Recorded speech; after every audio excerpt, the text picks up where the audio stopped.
क्या आप जानते हैं कि अकबर और बीरबल की पहली बार मुलाकात कहाँ और कैसे हुई? बादशाह अकबर एक बार किसी जंगल में भटक गए। तब बीरबल ने ही उनको रास्ता दिखाया था। बीरबल का असली नाम था महेश दास। बादशाह अकबर बीरबल की बुद्धिमानी से इस कदर प्रभावित हुए कि उन्होंने महेश दास का नाम बदलकर बीरबल रख दिया। बादशाह अकबर के प्रमुख सलाहकारों में से एक थे बीरबल।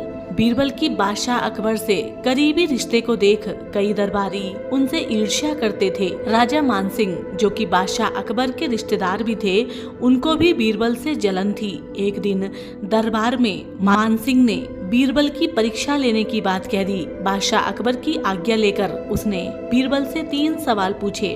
पहला सवाल, आसमान में कितने तारे हैं? मानसिंह का ये सवाल बेहद कठिन था।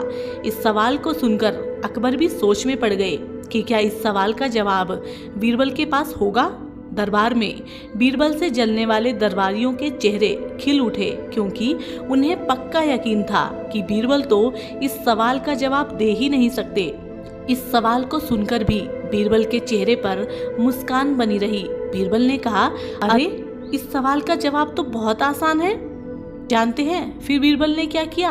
बीरबल ने दरबार में एक भेड़ को लाया और कहा कि जितना इस भेड़ के शरीर पर बाल हैं, उतने ही आसमान में तारे हैं। अगर मानसिंह को अब भी मेरे जवाब पर शक है तो वो भेड़ के बाल और आसमान के तारों की गिनती करके देख सकते हैं। बीरबल की इस हाजिर जवाबी को सुनकर बादशाह अकबर भी मुस्कुरा पड़े। अब दूसरा सवाल, धरती का केंद्र कहाँ है? मानसिंह के इस सवाल को सुनकर बीरबल ने तुरंत जवाब दिया कि जहाँ आप खड़े हैं वहीं तो धरती का केंद्र है। इस जवाब को दरबार में उपस्थित लोग समझ नहीं पाए। फिर बीरबल ने एक रेखा खींची और वहाँ पर एक छड़ी को गाड़ दिया। बीरबल ने कहा कि यही जगह जहाँ मैंने छड़ी को गाड़ा है वही धरती का केंद्र है। अगर किसी को विश्वास ना हो तो वह धरती को नाप करके मेरी सत्यता को परख ले। बीरबल की इस चतुराई को देखकर मानसिंह निरुत्तर हो गए। तीसरे सवाल में पहेली, एक परख है सुंदर मूरत, जो देखे वो उसी की सूरत। फिक्र पहेली पाई ना, भोजन लागा आई ना। मानसिंह ने तीसरे सवाल के रूप में बीरबल को एक पहेली बुझाने को कहा। बीरबल ने काफी देर तक सोच विचार किया।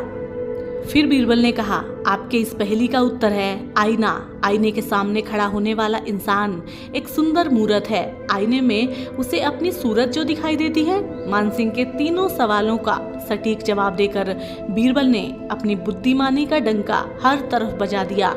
तो साथियों, इस छोटी सी कहानी से हमें यह शिक्षा मिलती है कि इंसान चाहे तो कठिन से कठिन सवालों का भी जवाब दे सकता है, बशर्ते उसको संयम से काम लेना चाहिए और अपने दिमाग का भरपूर इस्तेमाल करना चाहिए। तो साथियों, हम आपसे मिलेंगे एक और नई कहानी के साथ। तब तक के लिए नमस्कार, जय हिंद।